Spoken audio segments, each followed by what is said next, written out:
Hello दोस्तों, ज़रा सोचिए, अगर आपके पास कोई कंपनी आती है और कहती है कि आपके पास जो कुछ शेयर है, आप अगर हमें बेचेंगे तो आपको हम दुगना दाम देंगे।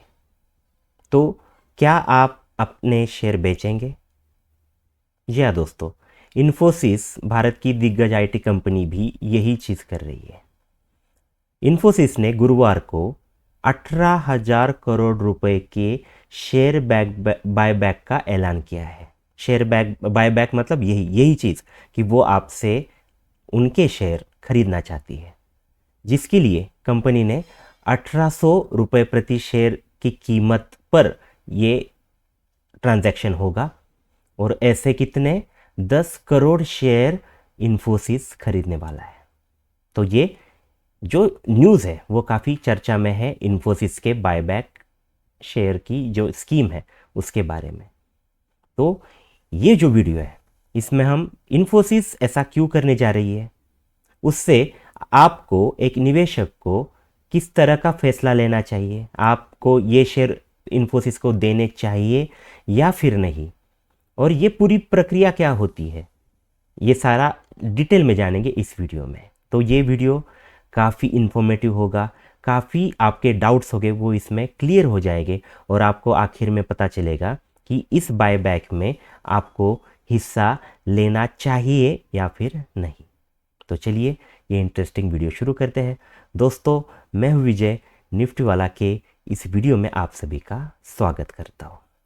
तो देख लीजिए, पहले हम देख लेंगे कि इन्फोसिस की पृष्ठभूमि क्या है। मतलब ये इन्फोसिस जो कंपनी बायबैक की स्कीम लाई है, ये कितनी बड़ी कंपनी है। तो दोस्तों, इन्फोसिस नाम तो आपने ज़रूर सुना होगा। ये भारत की दूसरी 2 नंबर की सबसे बड़ी आईटी कंपनी है। कमेंट सेक्शन में ज़रूर बताएं कि पहली टॉप की भारत की आईटी कंपनी कौन सी है। इन्फोसिस का जो कारोबार है, काम है, वो है आईटी सर्विसेज प्रोवाइड करना, आईटी का कंसल्टिंग देना, और उसके साथ साथ डिजिटल ट्रांसफॉर्मेशन में भी ये एक अग्रगण्य कंपनी मानी जाती है। लाखों निवेशक जो है, इन्वेस्टर है, उन्होंने उनका काफ़ी बड़ा पोर्टफोलियो इन्फोसिस में इन्वेस्ट किया हुआ है। मतलब कई सारे लाखों करोड़ों इन्वेस्टर्स इन्फोसिस में इन्वेस्ट किए हुए हैं। इसका जो मार्केट कैप है दोस्तों, वो 6 से 7 लाख के अराउंड वाला इन्फोसिस का मार्केट कैप है। मतलब ये सारी जानकारी देखकर आपको समझ में आया होगा कि ऐसी कोई छोटी कंपनी नहीं है जिस पर आप विश्वास ना कर सके। ये काफ़ी बड़ी कंपनी है, काफ़ी बड़ी, इंडिया की 2 नंबर की आईटी कंपनी है। तो ज़रूर ऐसा कोई ये जो स्कीम ला रही है, तो स्कीम लाने वाली जो कंपनी है वो काफ़ी बड़ी है। तो ये हमने ओवरव्यू देख लिया कि ये कंपनी इन्फोसिस आखिर करती क्या है। अभी जो बिगिनर्स है या फिर कई सारे जो इन्वेस्टर्स हैं, उनके सामने ये सवाल ज़रूर आया होगा कि ये एक्चुअल में बायबैक होता क्या है, क्या करना है, मतलब क्या बाय करना है, इसे बायबैक क्यों कहा जा रहा है। तो देख लीजिए, बायबैक का सीधा मतलब है, सिंपल सरल भाषा में मतलब है कि कंपनी मतलब इन्फोसिस अपने ही शेयर, मतलब जिन जिन इन्वेस्टर के पास इन्फोसिस के शेयर्स है, उन्हीं से अपने ये शेयर वापस लेने की बात इन्फोसिस ने की है। अपने ही खुद के शेयर बाय करना, बाय बैक करना, इसे कहते हैं बायबैक। तो अगला क्वेश्चन आता है कि ऐसा कोई कंपनी क्यों करती है, अपने खुद के ही शेयर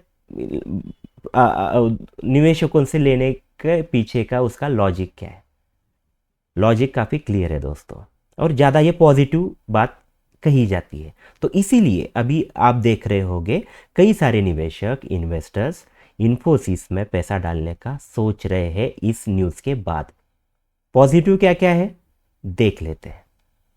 पहला, अगर कंपनी लोगों से ये शेयर वापस लेगी तो क्या होगा कि अगर मार्केट में समझो 100 शेयर है, ओके, 100 शेयर है मार्केट में, और कंपनी अभी उनमें से अगर हम समझे कि 50 शेयर वापस लेगी, तो क्या होगा, मार्केट में पहले 100 शेयर थे, अब सिर्फ 85 शेयर वहां पर रह जाएंगे। ओके, तो सप्लाई कम होगी। इकोनॉमिक्स की काफ़ी इंपॉर्टेंट एक चीज़ मैं आपसे यहाँ पर डिस्कस करने वाला हूँ। ओके, देख लिया आपने, सप्लाई है शेयर की वो यहाँ पर कम हो रही है क्योंकि कंपनी बायबैक कर रही है। और दूसरी तरफ कई सारे लोग इसे एक अवसर समझेंगे इसमें इन्वेस्ट करने के लिए, शॉर्ट टर्म गेन के लिए। कई सारे लोग इसमें ये इन्फोसिस के शेयर लेने की सोचेंगे। तो इससे क्या होगा, इससे डिमांड बढ़ेगी। मतलब देख लीजिए यहाँ हो क्या रहा है कि सप्लाई कम हो रही है और डिमांड बढ़ रही है। जब भी कभी इकोनॉमी में ऐसी चीज होती है तब प्राइस बढ़ती है। ओके, शॉर्ट टर्म के लिए ही क्यों ना हो बट प्राइस बढ़ती है। तो इस तरह से जब भी कभी बायबैक कोई कंपनी अनाउंस करती है तो इसकी ज़्यादा पॉसिबिलिटी होती है कि उसकी प्राइस बढ़े, उसके शेयर के दाम बढ़े। और अगर आपको समझ में पहले ही आ रहा है कि इसके दाम बढ़ने वाले हैं तो ज़रूर आप क्या करेंगे, आप इसमें बाय करने का सोचेंगे। तो इसीलिए ये पहला फ़ायदा है कि सप्लाई कम होती है, डिमांड बढ़ती है और उससे प्राइस बढ़ती है। इसमें निवेशक का फ़ायदा है। इससे और एक चीज़ समझ में आती है, जो दूसरी चीज़ है कि कंपनी अगर खुद के ही स्टॉक ले रही है, बायबैक कर रही है, मतलब उसको उसका फ्यूचर अच्छा लग रहा है, इसीलिए तो अभी वो बाय कर रही है। कोई भी निवेशक हो, कोई भी कंपनी हो, कोई भी आदमी हो, वो बाय कब करेगा, जब उसे लगेगा कि उसकी प्राइस बढ़ने वाली है या फिर उस कंपनी का फ्यूचर अच्छा है, इसीलिए तो आप कोई भी स्टॉक खरीदते हैं। तो उसी तरह से यहाँ पर कंपनी खुद ही अपने शेयर्स ले रही है, मतलब उसे उसका खुद का फ्यूचर अच्छा लग रहा है, इसीलिए तो वो कर रही है। अगर कंपनी को पता चल रहा है, जो इनर सर्कल हो उन्हें अगर समझ में आ रहा है कि कंपनी डूबने वाली है, कई सारी कंपनी डूबती भी है, तो उन्हें पहले ही पता चलता है, जो इनर सर्कल वाले लोग होते हैं या फिर बड़े बड़े सीईओ, इनको पहले पता चलता है। तो ऐसे वक्त कोई बायबैक क्यों करेगा, क्यों घाटे में बाइंग करेगा? जिसका रेट गिरने वाला है उसमें बाय कोई नहीं करेगा। तो जब भी कोई कंपनी अपना बायबैक करती है शेयर, तो ये दिखाती कि उसका जो शेयर है वो अंडर वैल्यू है। मतलब अभी जो प्राइस चल रही है उससे मतलब जितनी होनी चाहिए, वैल्यू जितना होना चाहिए, 100 रुपये उसकी प्राइस होनी चाहिए, बट अभी प्राइस उसकी 70 चल रही है। ऐसा अगर वो मान रहे हैं कि वैल्यू ठीक ठाक नहीं है, ये एडजस्ट होगा बाद में, मतलब एडजस्ट होगा मतलब 100 होना चाहिए, बट जो रेट है उसकी प्राइस है वो 70 ही है, तो उन्हें लगता है कि 30 रुपये प्राइस ऊपर जा सकती है।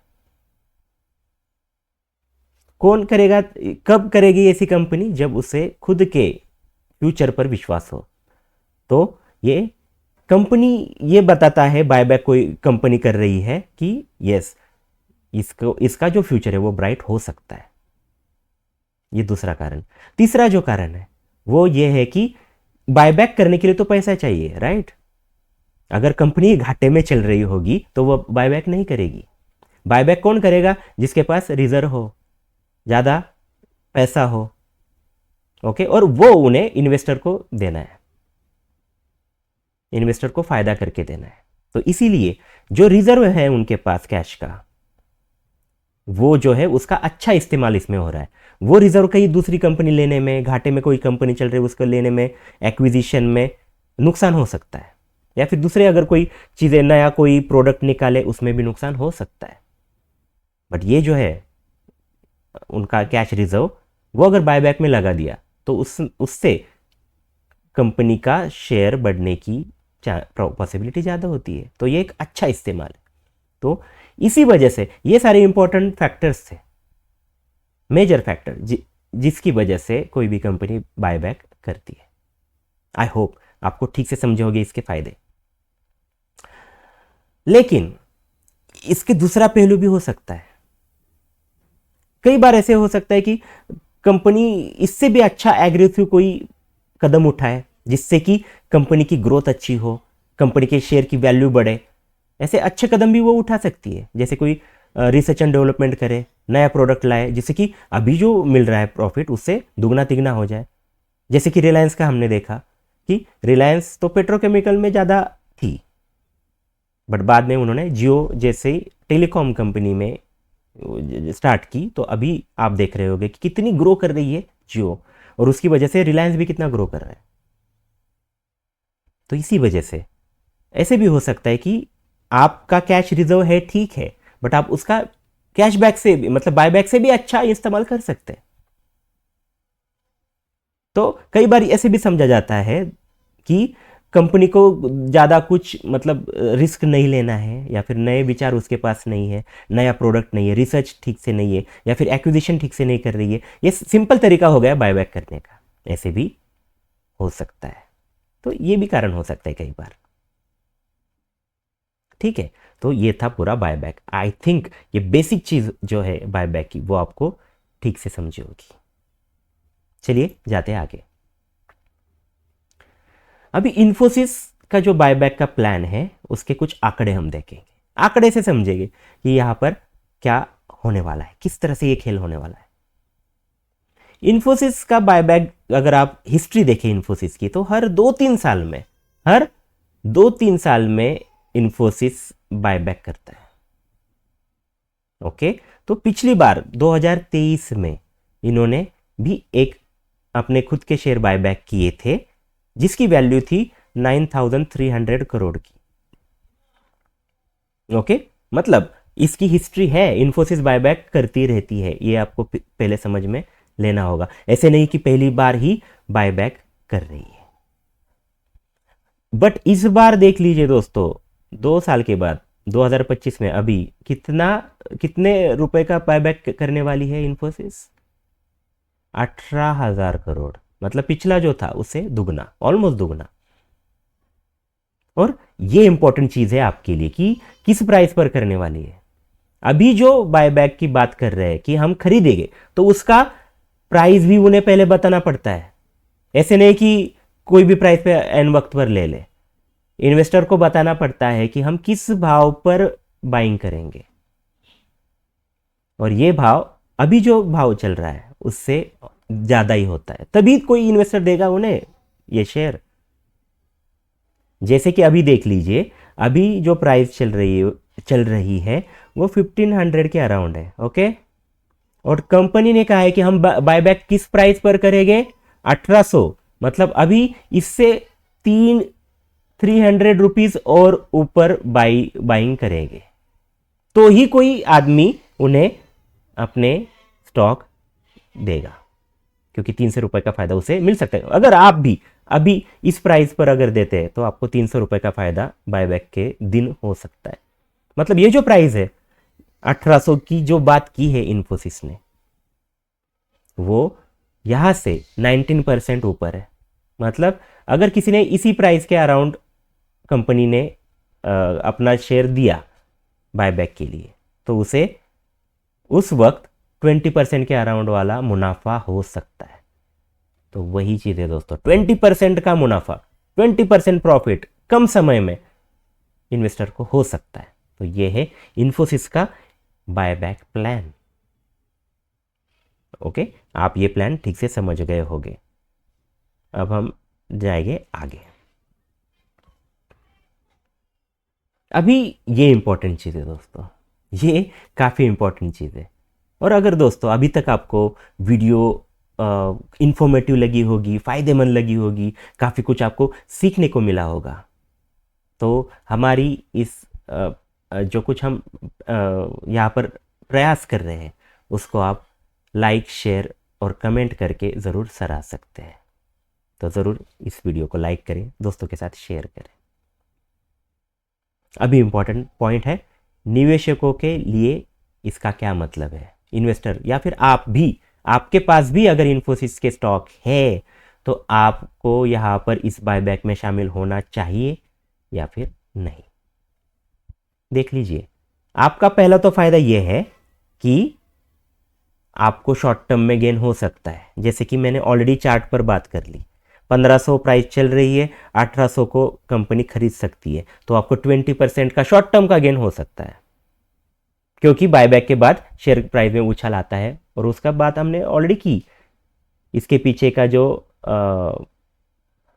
क्या कहते हैं, डिमांड एंड सप्लाई की बात भी हमने की, उस वजह से प्राइस बढ़ने के चांसेस होते हैं। तो शॉर्ट टर्म गेन आप सोच सकते हैं, निवेशक इसीलिए इसमें शामिल हो सकता है।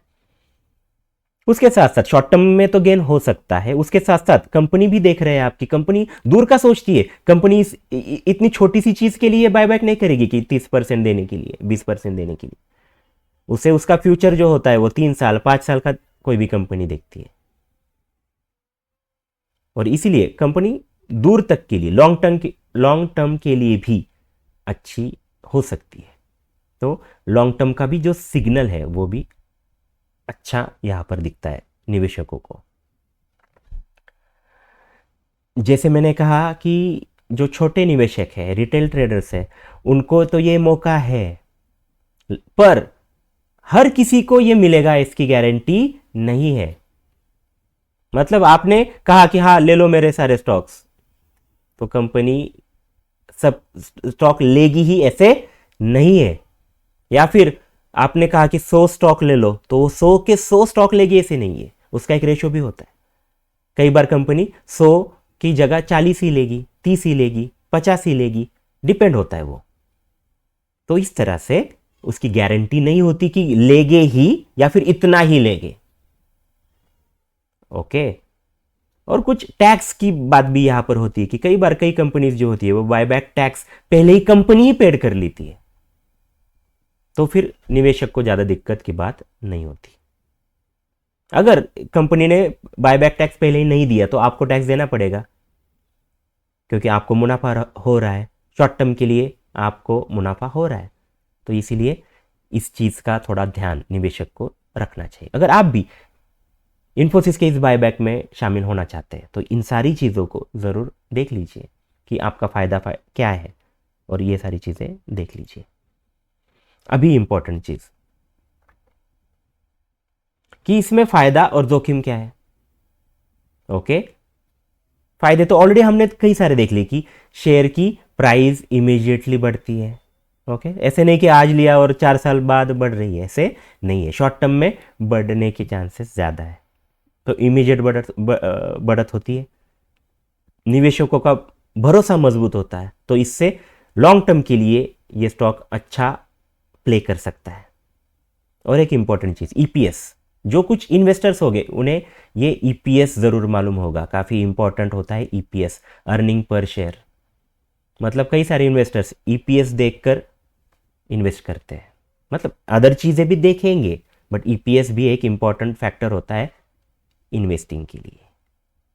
आप में से कौन कौन लोग ईपीएस को ध्यान में रखते हैं इन्वेस्टिंग करने के लिए, जरूर बताएं कमेंट सेक्शन में। तो ईपीएस जो है दोस्तों वो भी बढ़ता है जब भी ये बायबैक होता है, कंपनी के जो शेयर है उसका सप्लाई कम हो जाता है, तो उसी वजह से ईपीएस में बढ़ोतरी होती है, और ईपीएस ज़्यादा दिखने पर ज़्यादा लोग और इसमें इन्वेस्ट करते हैं। समझ गए? तो ईपीएस बढ़ना एक काफ़ी अच्छी चीज़ है। तो ये फायदे हैं बायबैक के, निवेशक के लिए, कंपनी के लिए, सबके लिए। बट अभी इसमें जोखिम भी होती है। मतलब ये गारंटी है क्या 20% मिलेगा ही, हर कोई बायबैक में आप जाएंगे तो स्टॉक का प्राइस बढ़ेगा, ऐसे है क्या? बिल्कुल नहीं है। ओके, इसमें जोखिम होती है। क्या क्या जोखिम है? अगर कंपनी सिर्फ ये करने के लिए, ईपीएस बढ़ाने के लिए, कई सारी कंपनीज करती भी है, ईपीएस बढ़ जाए और ज़्यादा लोग फिर स्टॉक लेने के लिए आए, फंडामेंटल तो अच्छा नहीं है कंपनी का, घाटे में चल रही है, बट बायबैक कर ले, ईपीएस बढ़ाए, ज़्यादा लोग आने के बाद उनको अपने शेयर डंपिंग करके भाग जाए, ऐसे भी हो सकता है। तो इसमें ट्रस्ट काफ़ी बड़ा रोल प्ले करता है। तो वही चीज़ है यहाँ पर कि कंपनी का मैनेजमेंट ऐसे कई बार कर सकता है, ईपीएस दिखाओ, ये करो, बायबैक करो, लोगों को बुलाओ और उसके बाद बेच के निकल लो, तो ये सस्टेनेबल नहीं होगा, लोगों का नुकसान हो सकता है, इसमें जोखिम होती है। बट इन्फोसिस की अगर हम बात करें तो उसमें ये चीज़ नहीं है, ये होने की चांसेस कम है। बट अगर कोई छोटी कंपनी आती है और वो कहती है बायबैक कर ले, तो थोड़ा सा आपको इस जोखिम को ज़रूर देखना चाहिए। दूसरी चीज़ अभी इंपॉर्टेंट है, काफ़ी इंपॉर्टेंट है दोस्तों, इन्फोसिस जो है वो आईटी सेक्टर में है, और आईटी सेक्टर में ग्लोबल स्लो डाउन है। अगर आप निफ्टी की इस पूरे साल का रिटर्न देखें, 1-2 साल का, तो निफ्टी ने अच्छा मूव ली है, अच्छा रिटर्न दिया है। बट इन्फोसिस या फिर आईटी सेक्टर का जो अगर आप देखेंगे तो 1-2% के अराउंड का रिटर्न दिया है 1-2 साल में। इसके पीछे का रीज़न है ग्लोबल स्लो डाउन है, और उससे भी दिक्कत की बात इंडिया के लिए है ट्रंप का शासन।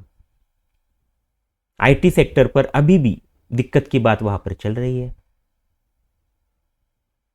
तो ये दिक्कत की बात इन्फोसिस के लिए हो सकती है, तो ये भी रिस्क है। हाँ, तो ये भी रिस्क को आपको ज़रूर देखना चाहिए। आप ज़रूर फायदे और जोखिम दोनों चीज़ें ठीक से समझ गए होंगे। अभी आपको किस तरह से डिसीजन लेनी है, ओके। अभी तो मैंने सारी चीज़ें बता दी, बट आपको अभी क्या करना चाहिए थोड़ा ठीक से समझ लीजिए। बायबैक हमेशा पॉजिटिव सिग्नल होता है, ओके, पॉजिटिव बातें होती, लेकिन इन्वेस्टमेंट डिसीजन का अकेला आधार नहीं होना चाहिए। मतलब बस बायबैक कर रही है कंपनी तो चलो इसमें इन्वेस्ट करें, ये गलत है। बायबैक एक फैक्टर होना चाहिए, बट अदर फैक्टर भी आपको देखने चाहिए। इन्वेस्टमेंट करते वक्त ये सारी चीजें आपको देखनी चाहिए, या फिर हम कहें कि अगर आप बस ईपीएस देख रहे हो तो गलत है, आपको अदर फैक्टर भी देखने चाहिए। समझ गए? तो अकेला आधार बायबैक नहीं होना चाहिए, आपको देखना चाहिए कंपनी की, मतलब फंडामेंटल देखना चाहिए ठीक से, दूर का अगर सोचना है तो कंपनी की अर्निंग ग्रोथ क्या है, आईटी सेक्टर का आउटलुक क्या है, पूरा सेक्टर किस तरह से चल सकता है, और उसके साथ साथ ग्लोबल डिमांड क्या है, ग्लोबल डिमांड फॉर आउटसोर्सिंग, मतलब ये जो आईटी सेक्टर है इसका ग्लोबल डिमांड एक्चुअल में क्या है, ये भी आपको देखना चाहिए। ओके, तो ये चीज हो गई निवेशकों के लिए सीख।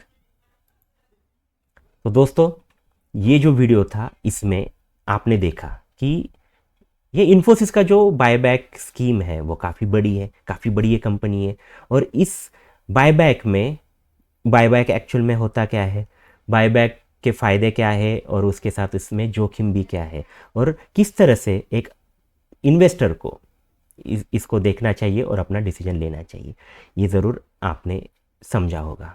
अगर ये वीडियो आपको फ़ायदेमंद लगा होगा तो ज़रूर इसे लाइक करें, दोस्तों के साथ शेयर करें, और कमेंट सेक्शन में ज़रूर आप ये बताएं कि अभी तक आपने कोई भी शेयर में बायबैक किया है या फिर नहीं, या फिर किया है तो उसके पीछे के रीज़न क्या थे, और उसमें आपको फ़ायदा हुआ है या फिर नुकसान, ये भी ज़रूर कमेंट सेक्शन में बताएं। उसके साथ साथ इन्फोसिस का ये जो बायबैक स्कीम है वो देखने के बाद, ये न्यूज़ आने के बाद, क्या आप इन्फोसिस में बायबैक करेंगे, उसके पीछे के रीज़न क्या होंगे, या फिर नहीं करेंगे तो वो भी क्यों नहीं करेंगे, ये भी ज़रूर कमेंट सेक्शन में बताएं। तो फिर मिलेंगे ऐसे ही वीडियो में। धन्यवाद।